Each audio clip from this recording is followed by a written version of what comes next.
So unfortunately, this is our last class, specifically on Plato. There are some other philosophical texts that I want to introduce you to, other issues and topics that I'd like to discuss.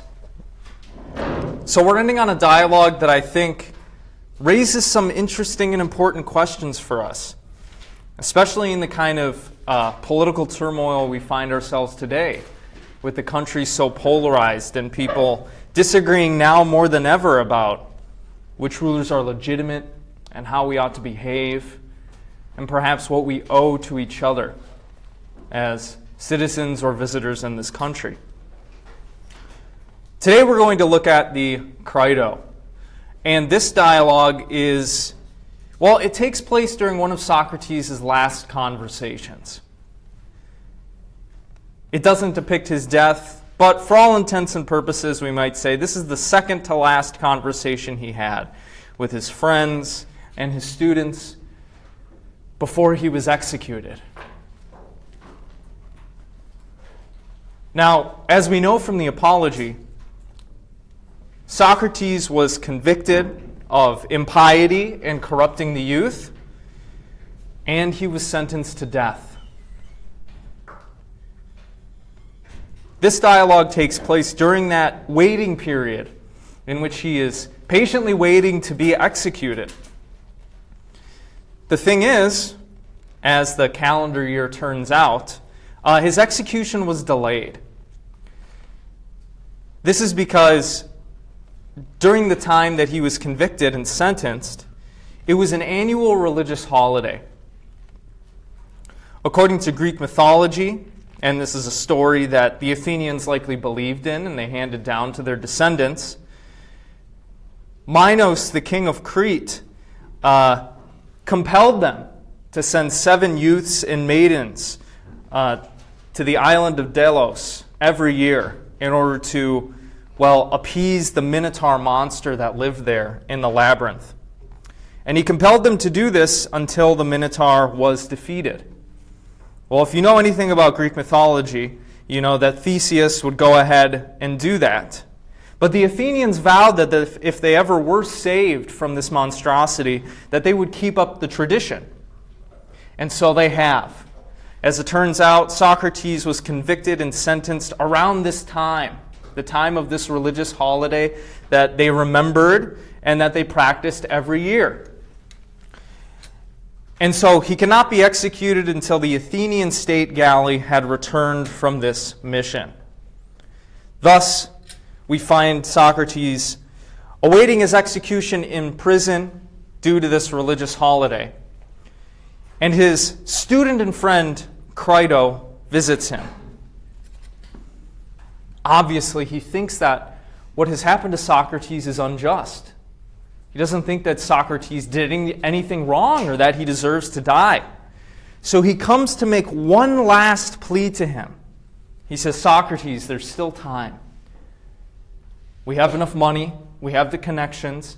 We can run away. We can escape this. You do not have to die. So please come with me. You know that this whole thing has been a farce. You know that this is unjust.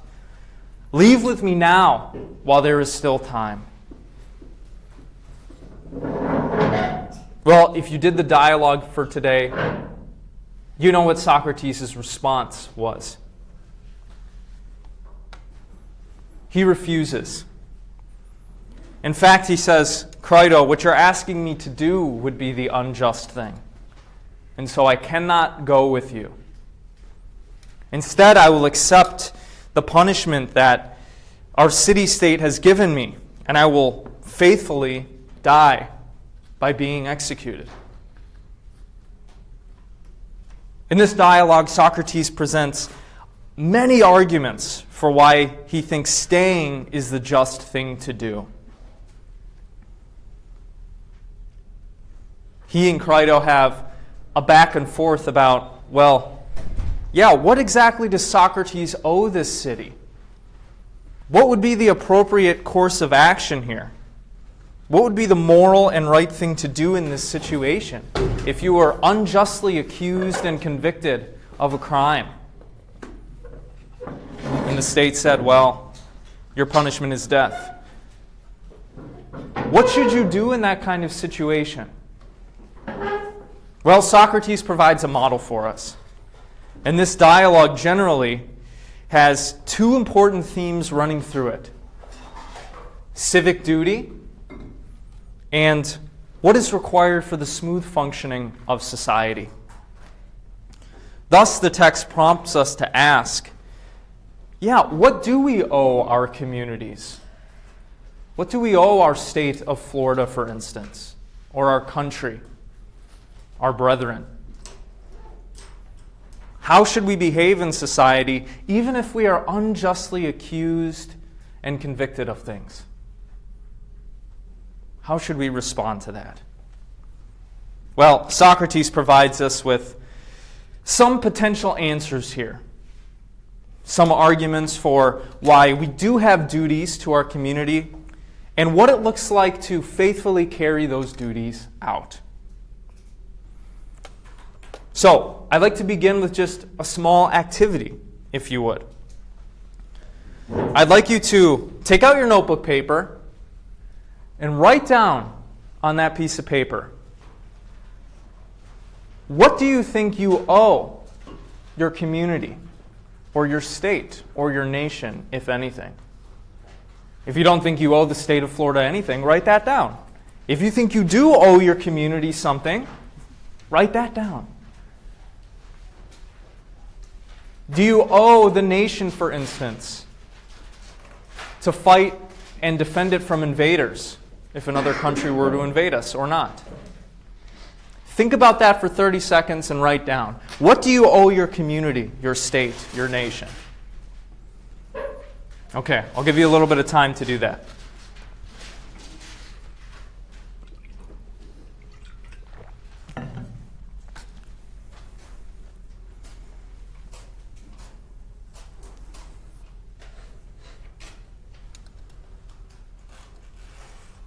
Doesn't have to be long, 5 to 10 words perhaps. What do you think you owe your community? For instance, what do you owe this class, if anything? What do you owe the city of Tampa, if anything?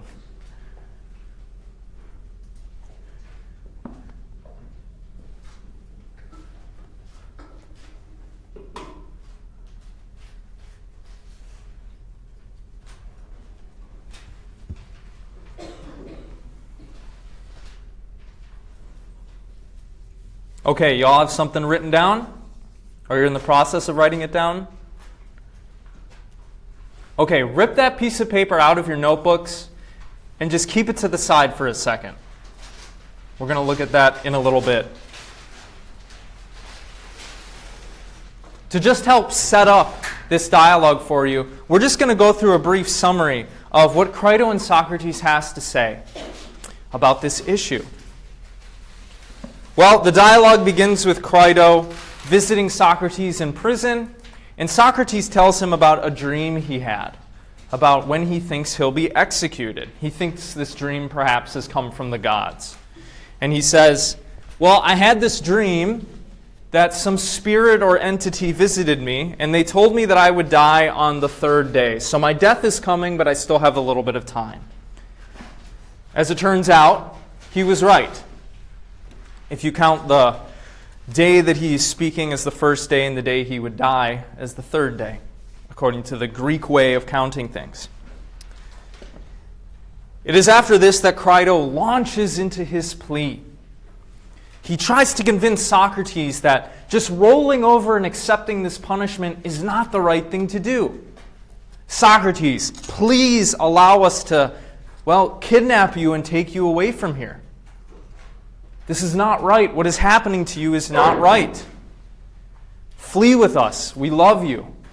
We want you to stay with us. There's much that you can offer the city. And he starts off by raising this point. Crito says, if you don't flee with us, our reputation is going to be ruined. Why does he say this? Well, he offers the following reasoning. Look, we're young aristocratic men generally. we followers of you, Socrates, and we have money. What would people say about us if we had the money and means to save our friend from something unjust and we didn't do it? If you go through with this and accept your punishment, you're going to be ruining our reputation. The masses of society, they are doing something unjust to you. They are harming you. Are you really just going to take that lying down? Any reasonable person would, respond to that harm in some way. They wouldn't just take it lying down. Well, Socrates has some choice words in response. He says, why do you care, for example, that your reputations might be ruined? Do you think the majority of the people out there in society are wise and good? Do you think they actually have the knowledge and wisdom to judge your actions appropriately? Why do you care what all of these people think about you? That's not going to serve you. It's not going to help you on your path of trying to cultivate wisdom and virtue. So first of all, you should stop caring about the majority's views. Okay? That's not going to help you at all. Why? Well, because generally the majority is stupid and the majority is filled with vices. They don't really know what's going on. They're not wise and good people. But he also contests Crito's other claim. Crito says, Socrates, all of these people who have convicted you, the jury, the Athenian people, they're doing harm to you. Are you just going to accept that? You're not going to respond in any way? This unjust action they're doing against you? And what does Socrates say? Well, he says something that echoes what we looked at last class in the Apology. In the speech that he gave, what did Socrates say about wickedness? Wickedness in the life of philosophy. Does anybody remember? Yeah?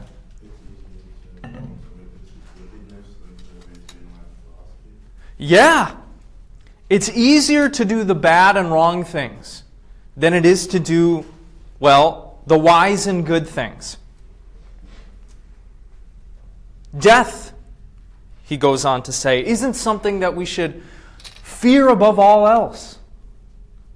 Not only because he said, he doesn't think death is actually the end of our lives. It's just the death of our physical bodies. But also because living good and wisely is more important. It's more important than prolonging our lives. And so because the majority, they aren't wise, they aren't good, they don't really have knowledge of how the world works, like the philosopher might, who honestly pursues the truth, Socrates says, these people cannot really harm me. They don't really know how. Sure, they might be able to inflict pain upon me or convict me of something unjust and sentence me to death. But those are no great harms to me. Because again, my soul is going to go on living. What would be actually harmful to me, say, is if they prevented me from trying to live a wise and good life. Then they would actually be doing something bad to me. But these harms they're inflicting upon me are not really harms. They're just fleeting and temporal. Well, Crito doesn't give up. He continues to offer his plea to Socrates to try to get him to run away with him and his friends. He raises the stakes a little bit, and he accuses Socrates of doing something unjust in just accepting this punishment. He says, you're taking the easy way out. You're just accepting death. You're not even fighting against it. This is the easy thing, but it's shameful. This is a shameful thing you're doing, Socrates. You're not being courageous in standing up to this unjust conviction. You're giving up your life needlessly. You're aiding your enemies. All of these people want to see you go because they're threatened by you, because you revealed their shortcomings, because they see you as a threat to power. Just giving in now would mean, well, you're aiding your enemies and maintaining their power and getting whatever they want. You can't do that. That's not good. But finally, he tries to hit Socrates where it hurts. He says, Socrates, what you're doing now, just waiting in prison to be executed, you're harming your family. Because Socrates had a wife and kids. Undoubtedly, they would be really sad to see him go, right? They would suffer. And Socrates would no longer be around to, well, help them with things or guide them or educate his sons. He'd be leaving a hole in the family with his death. So Crito tries to appeal to Socrates on these grounds. Of course, Socrates is going to reject all of this. And he's going to offer his own arguments for why he thinks accepting the punishment is the right thing to do. We're just going to lay these out, and then I hope to have a conversation with you all about them. Because these questions are important to reflect on, especially during these times today. So, could I get someone to be Crito? You don't have to read very much. I'll play the role of Socrates. Ava, would you be Crito for me? You just have to read like one line. Yeah, I can find it. Right here. Oh, okay. Look at it this way, he says. If, as if we were planning to run away from here, or whatever one should call it, the laws and the state came and confronted us and asked, "Tell me, Socrates, what are you intending to do? Do you not, by this action you are attempting, intend to destroy us? The laws, and indeed the whole city, as far as you're concerned? Or do you think it is possible for a city not to be destroyed if the verdicts of its courts have no force, but are nullified and set at naught by private individuals? What shall we answer to this and other such arguments? For many things could be said, especially by an orator, on behalf of this law we are destroying, which orders that the judgments of the courts shall be carried out. Shall we say in answer, the city wronged me, and its decision was not right? Shall we say that or what? Yes, by you, Socrates. That is our answer. Then what if the laws said, was that the agreement between us, Socrates? Or was it to respect the judgments that the city came to? And if we wondered at their words, they would perhaps add, Socrates, do not wonder at what we say, but answer, since you are accustomed to proceed by question and answer. Come now, what accusation do you bring us against us and the city, that you should try to destroy us by rejecting our judgments, defying our laws? Did we not first bring you to birth? And was it not through us that your father married and your mother begat you? Tell you, do you find anything to criticize in those of us who are concerned with marriage? And I would say that I do not criticize them. Or in those of us concerned with the nurture of babies and the education that you two received? Were those assigned to that subject not right to instruct your father, to educate you in the arts and physical culture? And I would say that they were right. Very well, they would continue. And after you were born and nurtured and educated, could you in the first place deny that you are our offspring and servant, both you and your forefathers? If that is so, do you think that we are on an equal footing as regards the right, and that whatever we do to you, it is right for you to do to us? You are not on an equal footing with your father as regards this right, nor with your master, if you had one, so as to retaliate for anything they did to you, to revile them if they reviled you, to beat them if they beat you, and so with many other things. Do you think you have this right to retaliation against your country and its laws?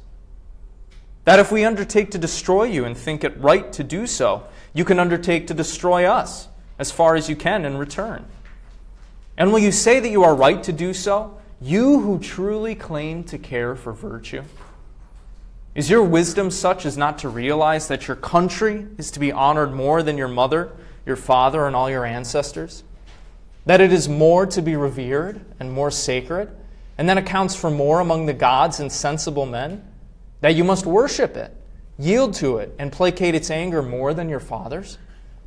You must either persuade it or obey its orders, and endure in silence whatever it instructs you to endure, whether blows or bonds. And if it leads you into war to be wounded or killed, you must obey. To do this is right, and one must not give way to retreat or leave one's post.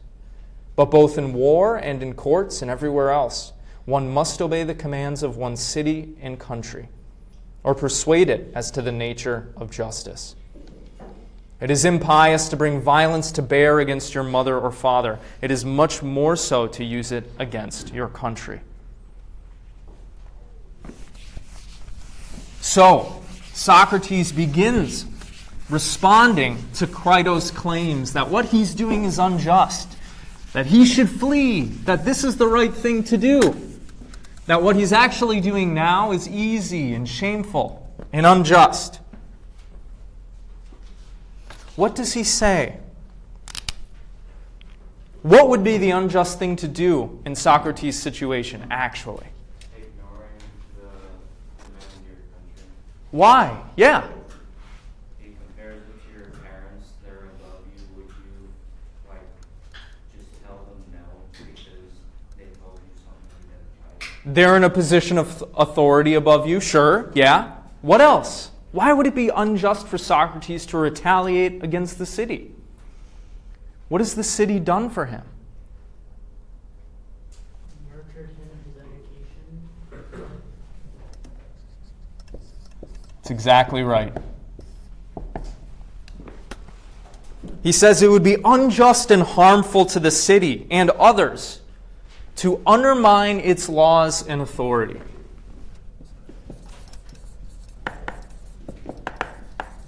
And if I were to run away now, if I were to reject their verdict that I ought to die, I would be undermining their laws and authority.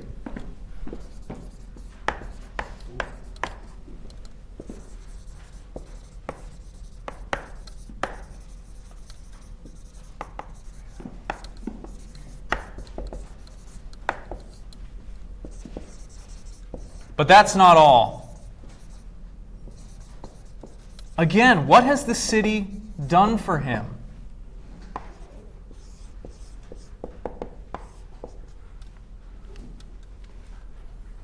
What has your birthplace done for you?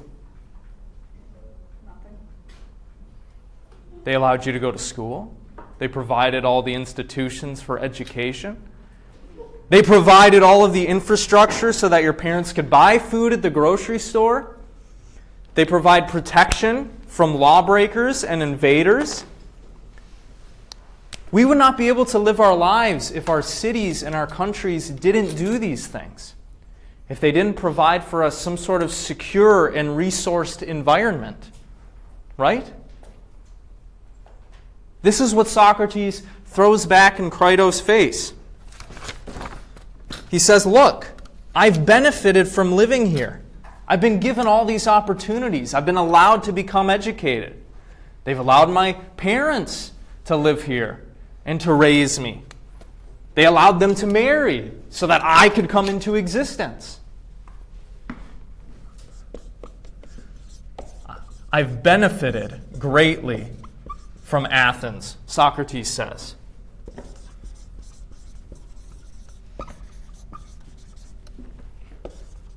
I wouldn't be here were it not for the city and its laws and its institutions. Well, what shall we say in reply, Crito, that the laws speak the truth or not? And he says, I think they do. Reflect now, Socrates, the laws might say, that if what we say is true, you are not treating us rightly by planning to do what you are planning. We have given you birth, nurtured you, educated you. We have given you and all other citizens a share of all the good things we could. Even so, by giving every Athenian the opportunity. Once arrived at voting age and having observed the affairs of the city and us, the laws, we proclaim that if we do not please him, he can take his possessions and go wherever he pleases. He doesn't have to live here if he doesn't like it here. We allow him to leave. Not one of our laws raises any obstacles or forbids him if he's not satisfied with us or the city. If one of you wants to go and live in a colony or wants to go anywhere else and keep his property. We say, however, that whoever of you remains, when he sees how we conduct our trials and manage the city in other ways, has in fact come to an agreement with us to obey our instructions. We say that the one who disobeys does wrong in 3 ways. First, because in us he disobeys his parents, also those who brought him up. And because in spite of his agreement, he neither obeys us, nor if we do something wrong, does not try to persuade us to do better. Yet we only propose things. We do not issue savage commands to do whatever we order. We give 2 alternatives, either to persuade us or to do what we say. He does neither. We do say that you too, Socrates, are open to those charges if you do what you have in mind. You would be among not the least, but the most guilty of the Athenians. And if I should say, why so? They might well be right to upbraid me and say that I am among the Athenians who most definitely came to that agreement with them. They might well say, Socrates, we have convincing proofs that we and the city were congenial to you. You would not have dwelt here most consistently of all the Athenians if the city had not been exceedingly pleasing to you. You have never left the city, even to see a festival, nor for any other reason except military service. You have never gone to stay in any other city as other people do. You have had no desire to know another city or their laws. We and our city satisfied you.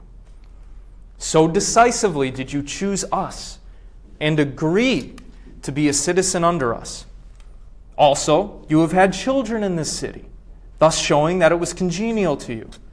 Then at your trial, you could have assessed your penalty at exile, if you wished, and you are now attempting to do against the city's wishes what you could have done then with her consent. Then you prided yourself that you did not resent death, but you chose, as you said, death in preference to exile. Now, however, these words apparently do not make you ashamed, and you pay no heed to us, the laws, as you plan to destroy us. And you act like the meanest type of slave by trying to run away, contrary to your commitments and your agreement to live as a citizen under us. First, then, answer us on this very point, whether we speak the truth when we say that you agreed, not only in words, but by your deeds, to live in accordance with us. What are we to say to that, Crito? Must we not agree? And Crito says, we must. So, the city has done all of these great things, Socrates is saying for him, given him all this opportunity. He has a duty to stay and follow its laws, to obey its commands.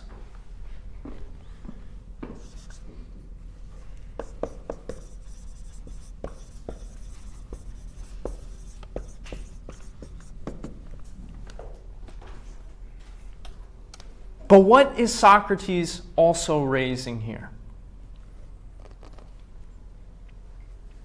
Well, if you know anything about political science or the history of philosophy, this may be one of the first formulations of social contract theory. Because what is Socrates saying? Well, he's saying, look, I grew up in this city, I benefited from it, I didn't leave, I stayed, I had kids here. In doing all that, was I not implicitly agreeing that I would follow its laws and its rules? Haven't the city and I kind of set up some sort of implicit agreement that I accept all of this because I've benefited and I've taken, so I have to listen to it? Yes? No? Maybe so?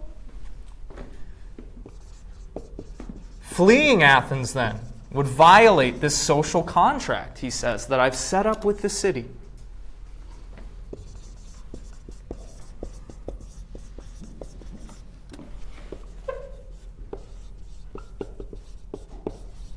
In living here, in not moving, in not going anywhere else, in benefiting from it, in taking its resources, in taking advantage of its opportunities, I have implicitly agreed to listen to it and follow its laws and its customs.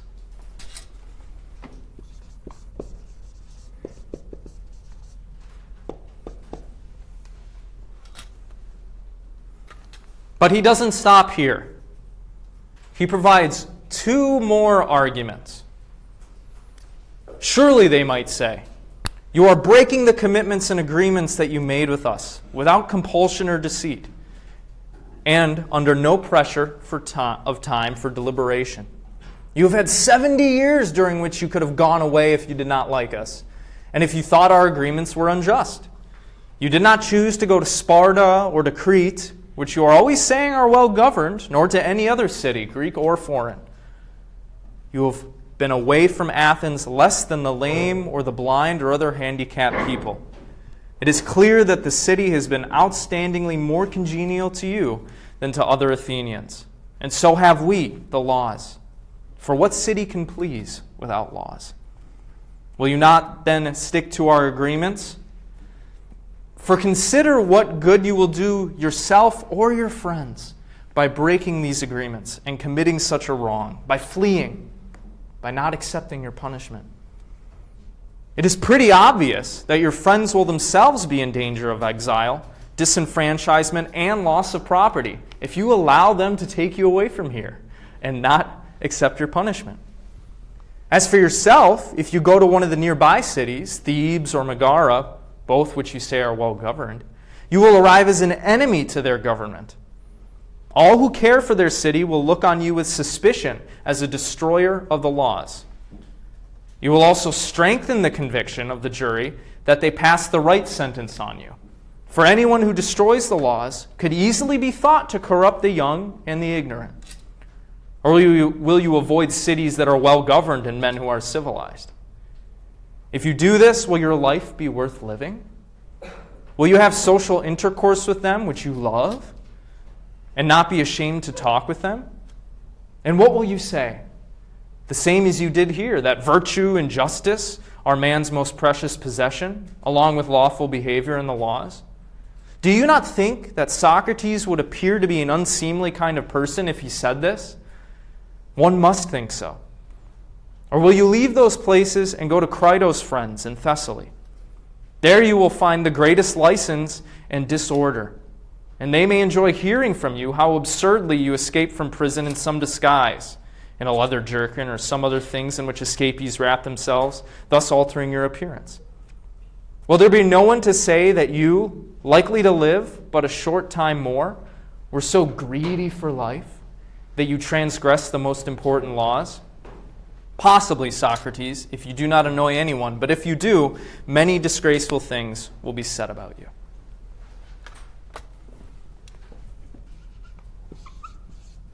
So, what is Socrates arguing here? Well, he's already said leaving would violate the social contract. I've benefited from the city. I have a duty to pay it back. Here he says that, well, fleeing would actually harm my family and my friends. If I were to flee, well, how would my friends and students be treated then? As an associate of a lawbreaker and somebody who claims to love virtue, but then goes and does this heinous thing that undermines the laws and the authority of the city. No, it's not that staying is going to harm my friends and family. Fleeing is actually going to harm my friends and family.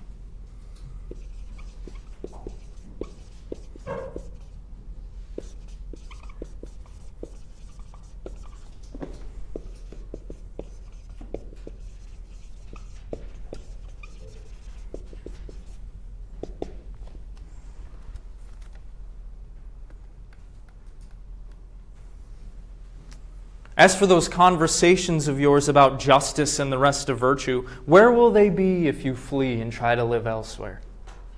You say you want to live for the sake of your children, maybe, that you may bring them up and educate them. How will you do this? Will you bring them up and educate them by taking them to Thessaly and making strangers of them, that they may enjoy that too? Or not so, but they will be better brought up and educated here while you are alive, though absent. Yes, your friends will look after them. Will they look after them if you go and live someplace else, but not if you go away to the underworld? If those who profess themselves your friends are any good at all, one must assume that they would take care of your children if you were to die. So if you were to flee, what else would happen? Well, his children would have a worse life, right? They'd be uprooted from where they've lived. They wouldn't know anybody in this new place. Socrates wouldn't have any associates to help him, right? Should he just implicitly trust the educational system and the laws of where he's going? Well, perhaps not, right? His children, on the other hand, even if he were to die, would be better educated here in Athens, he says. They'd have a better life here if he accepts his punishment rather than if he tries to flee with them.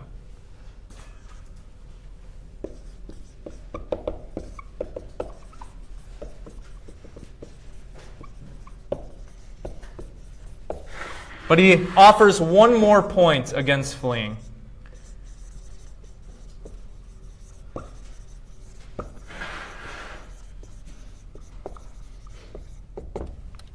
And because you know that Socrates claims to be not a heretic, but a real practitioner and believer of this Greek pantheistic religion in which he was brought up, this last point is a relevant one.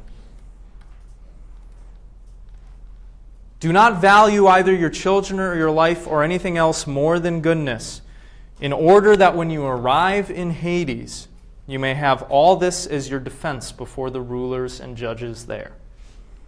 If you do this deed and flee, you will not think it better or more just or more pious here, nor will any of your friends, nor will it be better for you when you arrive yonder. As it is, you depart, if you depart, after being wronged not by us, but by men. But if you depart after shamefully returning wrong for wrong and mistreatment for mistreatment, after breaking your agreements and commitments with us, after mistreating those you should mistreat least, yourself, your friends, and your country, we shall be angry with you while you are still alive. And our brothers, the laws of the underworld, will not receive you kindly, knowing that you tried to destroy us as far as you could. Do not let Crito persuade you, the laws may say, rather than us to do what he says. So what's the final point? Why should he stay and not flee and reject the city's verdict?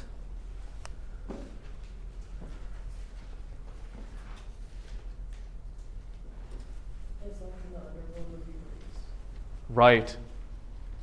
His life in the underworld would be worse if he goes out doing this unjust thing.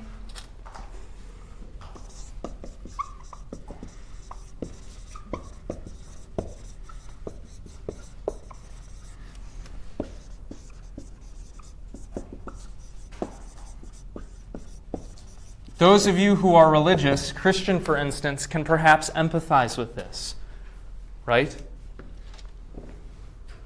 Do you want to meet your Maker after doing something you think is heinous and unjust? Or would you rather go, well, doing the right thing, though being unjustly treated? The fate of your soul is at stake, Socrates is saying. And I threaten the happiness I might have in the afterlife if I were to let you take me away, Crito. In sum, he argues that accepting the verdict, not fleeing, is just.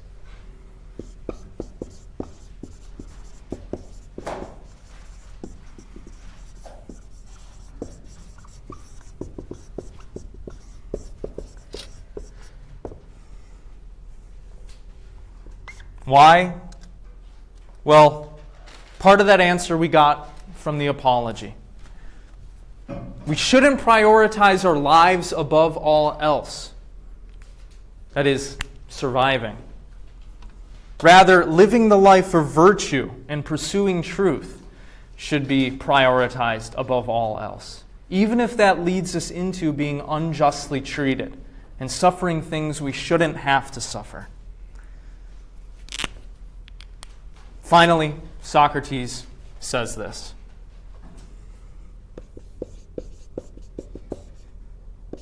Let it be then, Crito, all that I have said.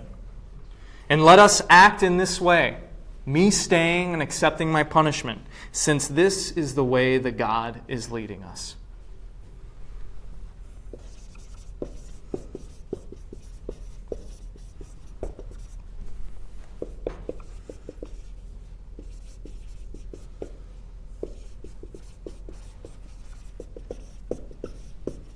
Socrates obviously thinks that what his conscience is telling him is the godly and just thing to do. Staying is what the gods want him to do.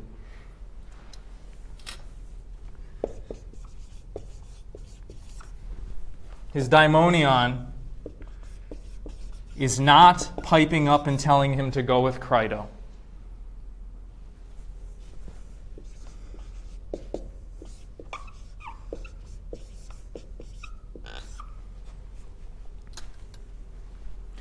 And so Socrates puts up an impassioned defense of what he thinks the right thing to do is, staying and accepting this perhaps unjust punishment. And he offers all of these reasons, all of these arguments.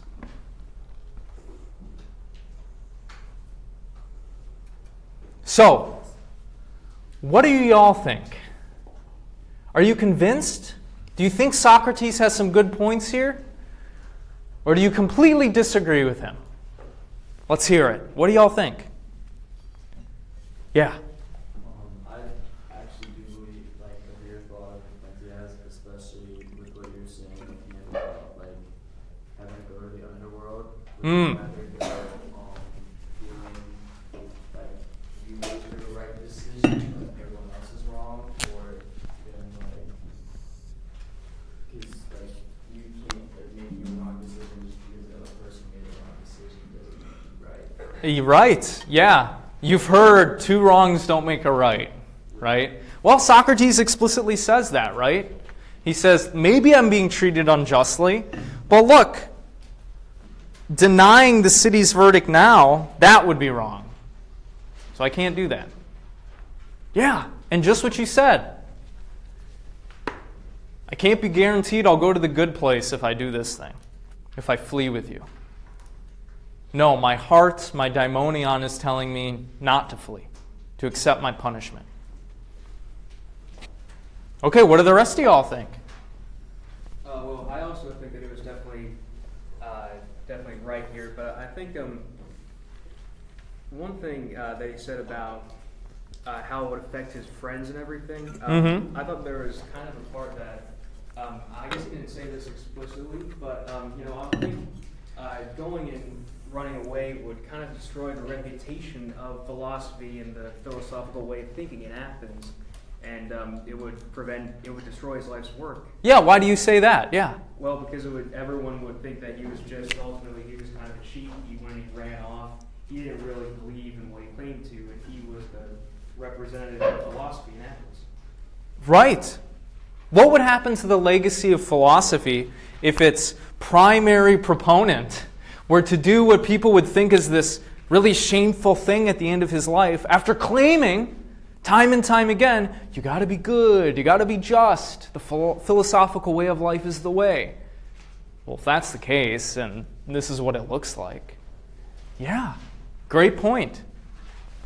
Yeah, it'd be a clear contradiction of what he said in court too, where he said, I guide by my views.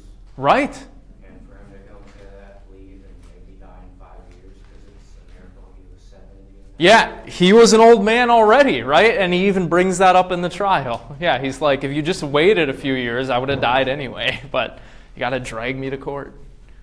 Yeah, Okay, what do the rest of y'all think? Are you convinced? Is Socrates doing the right thing here? Everybody agrees with him? Really? What do you think? The way you're phrasing that seems like you don't. Well, let me ask you. What does Socrates owe the city? Really? Pull out those pieces of paper you wrote on earlier. What do you think you owe your community? What do you owe the city of Tampa, for instance? Taxes, but that's about it. Taxes and that's it? Yeah. Do you owe them to obey the laws? What if the laws are unjust? Certainly there are laws you think are unjust, right? Civil disobedience. Okay, so there is a justified way to disobey with your community and reject what they have to say, maybe? What do you think? I personally don't believe that he owes the government of Athens anything, like the city in that sense, but when he does say, like, what would it mean to even his children if they see their father, like, running away from his family? Okay. I feel like It's terrible. community is different in that sense. Like running away and saying that he wants to make it seem that he wants to make like philosophers out of the youth and Okay, so you think maybe, well, he doesn't owe the government of the city much of anything. But perhaps he has duties and obligations to his close family and friends? Is that what you're saying? Okay. So perhaps this one is wrong. But yeah, maybe this one is right. We can lump children and friends in there too. If he really has a duty to Athens, and like Athens was so great to him, if Athens was really amazing to him and all this, then they wouldn't kill him for those like things its own. I feel like Athens betrayed him first, so he doesn't really owe them too much. And then if we go back to the Oracle of Delphi, was that the name of it? Delphi, yeah, whatever. They said that he was the wisest of everyone in Athens. So even Athens' decision and the judges and all of that, whatever they think, Socrates will probably know better compared to that. Sure. And then if he, whether Athens likes it or not, or just like the people of the world like him there or not, if he did flee, he could, in some other region, still spread philosophy there and then spread his wisdom. You think that would be preferable than taking the punishment lying down? Yeah, because the people back in Athens, or earlier in the argument, he said it was the reputation, like Crito was saying, like, if you die, it ruins our reputation. And then Socrates says, why do we care what other people think about us? But then later on, Socrates says, well, if I flee, then other people will, like, see us, like, our reputation will be Yeah. down then. The reputation of philosophers perhaps will be damaged. Philosophy won't spread. So you also think, perhaps, he doesn't have any duties to the city, but he uses the city's buildings. He uses the city's baths. Does he pay taxes? Socrates does, yeah. Yeah, so why does he owe them anything if he's already given them money towards those buildings? So you think taxes is sufficient for meeting his city obligations? Yeah. Okay. I think the cities also needs people in the city. Like, they want to just give out stuff for free. They need people to live in their city, so they're gonna Purchase goods, work, yeah. they need Yeah. each other the same amount. Okay. But I feel like Socrates' point is that if he's the dictator of this is right, this is wrong, and then if everyone else was a dictator, like, okay, I don't think this law is applicable, so I'm just not going to follow it, then what good would the city be? It's like he owes it to the city Mm. that these are the laws. He should abide by the laws, and the consequences of his actions, whether it's right or wrong. The jury, the entire city of Athens, said that they found him guilty. Right. That was their verdict. And I mean, if he didn't like the laws of the city that's listening, he could just leave. He could have left, and he never left, right? He continued to use the city's infrastructure, the resources that were flowing into the city. He had the city educate his children. It was only by living in the city that he met his wife and had children in the first place.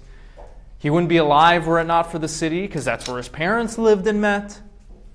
On account of all things, these things, don't you think he owes something to the city, or no?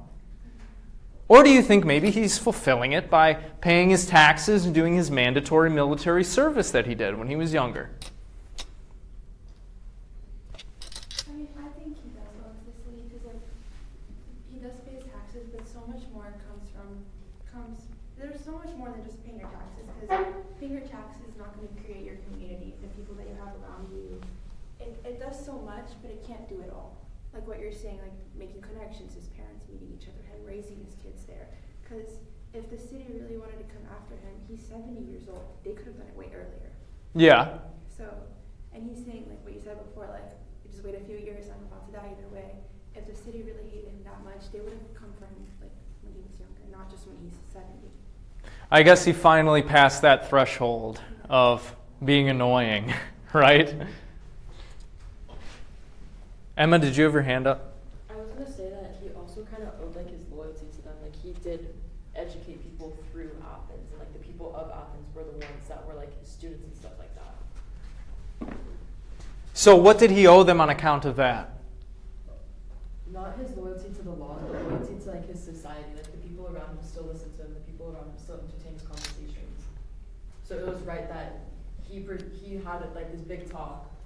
He had to kind of stick up to it. Okay. What do you think you owe the city of Tampa, for instance? Do you have to do everything the city tells you? Do you have to obey all the laws? I certainly don't. Shh, don't tell anybody. But maybe I owe it to them. I use the city's roads, you use the city's roads, right? I use their water, right? Their pipes. So, do I just owe it to them to keep following the laws? Or is there something more that I should do?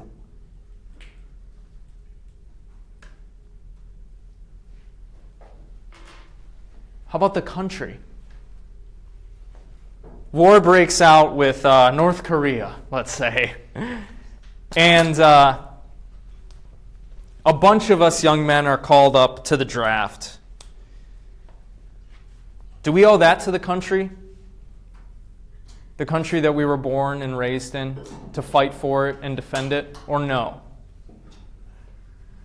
Well, so I wasn't born here, so I don't feel like I owe this country as much as someone who has been born here and raised. Sure. I don't owe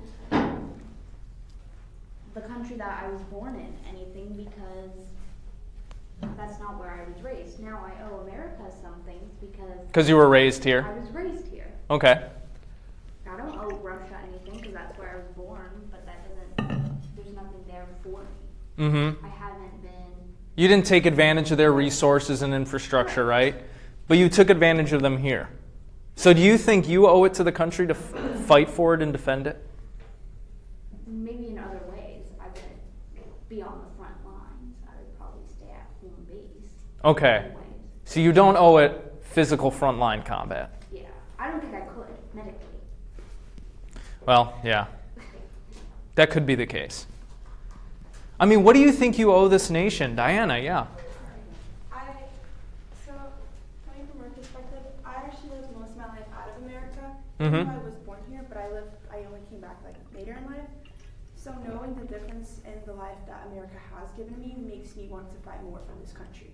Okay. So I feel like just knowing how, because like I was raised in Brazil, so knowing how different it is and the security that this country has given me makes me more proud of the freedom that it has given me. In the sense of, I'm gonna fight for it less just because I also have citizenship somewhere else. Like I'm proud. Yeah. To be given the resources that I have in this country. So you're proud and motivated to do what you can for it.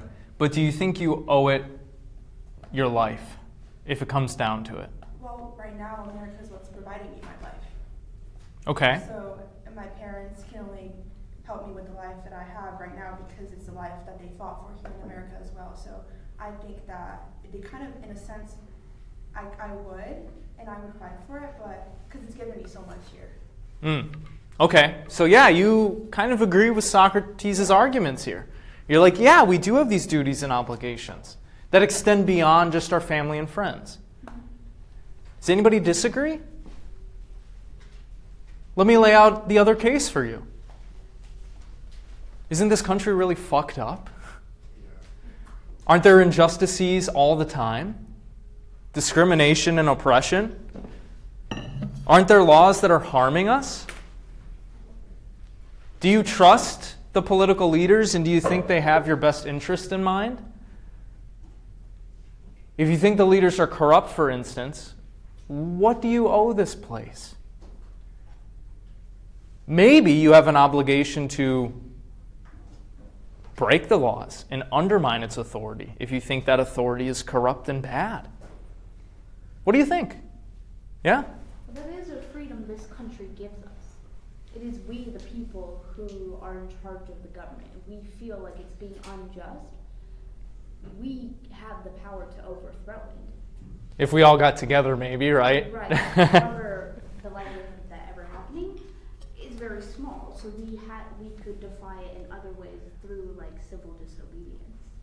Okay. So maybe, yeah, there are forms of civil disobedience that are just. If we think, like, look, there's something deeply wrong here. Perhaps we owe it to the country and its legacy to disobey so that we can build something better? Or no? Is every slight against the laws and the institutions here, well, a threat to its complete dissolution and suffering for millions of people? What do y'all think?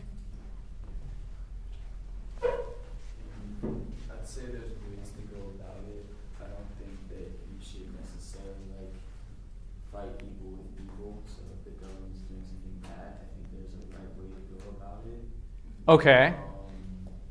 What, like protesting? Protest. Instead of killing people? Yeah, non-harmful ways. So maybe that form would be just. But let's say we find out, for instance, that the majority of our elected representatives are engaging in insider trading. What should we do about that? Just protest in the streets, or would it be just to rip them out of their offices and imprison them? What do you think?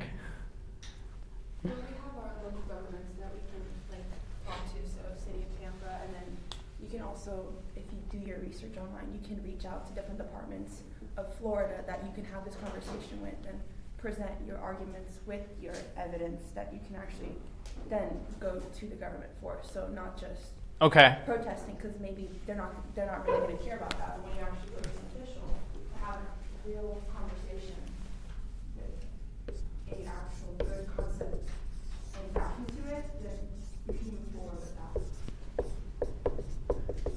So like using the processes that are already there for us to use. Like your resources, really. Yeah.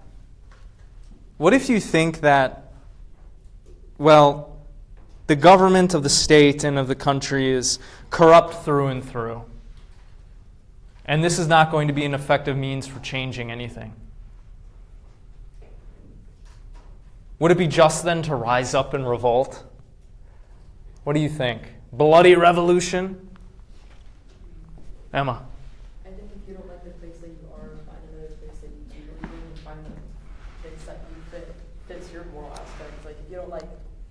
here, find somewhere that you do like the politics per se. Okay, so it would be unjust, maybe, Yeah. to go kill the people we think are corrupt. Yeah, because there's some people here that do believe in it. So why are you, Okay. why are you punishing them just because you don't believe in it? Okay. But some people can't afford to do that. Some That's people wrong. can't afford to move. I can't afford to move that much, but, I could go live in the woods maybe or something, or... Yeah, I mean, these are deep and important questions, right? Especially because we find ourselves in a time in which, well, half of the country doesn't agree with you, right? It doesn't matter if you're on the right or the left. We all have conflicting views about what it is that we owe our state and our country. Perhaps we have conflicting obligations. Maybe the obligations to our friends and family members conflict with those that we might think we owe to state and country. These are all things that you should reflect on. Because if you're going to continue to live in this country, you never know what's going to happen. You don't know how things are going to change or what kind of geopolitical issues will be on the horizon. That might force you into a certain kind of situation you don't want to be in. Right? Socrates thinks that we owe it to our city-state, which would have been basically like his state and his country. He thinks he owes something to Greece. He thinks he owes something to Athens. Because, well, again, since he hasn't moved and he's accepted all this, he should pay it back. He's gotten all these opportunities. He gratefully accepts his death. But if we reflect on our own lives and feelings,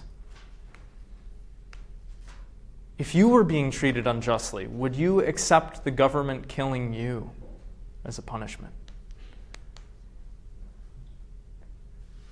These questions become even more difficult if you were born in another country or if you have ties to a different nation, right?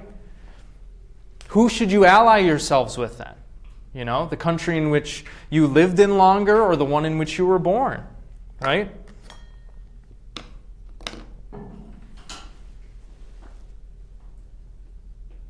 Well, Plato lays out here a defense of listening to and obeying and of following the rules where you live. But as we've seen, right, there might be good arguments against that. Good things that might lead you to, well, consider that maybe Plato's only half right. Or maybe he's completely wrong. I don't know. You're going to have to think about that. Any final questions, concerns, considerations about this dialogue? Okay, then I'll let you go to break. Come back in 10 minutes, and we'll have our next writing assignment for the semester.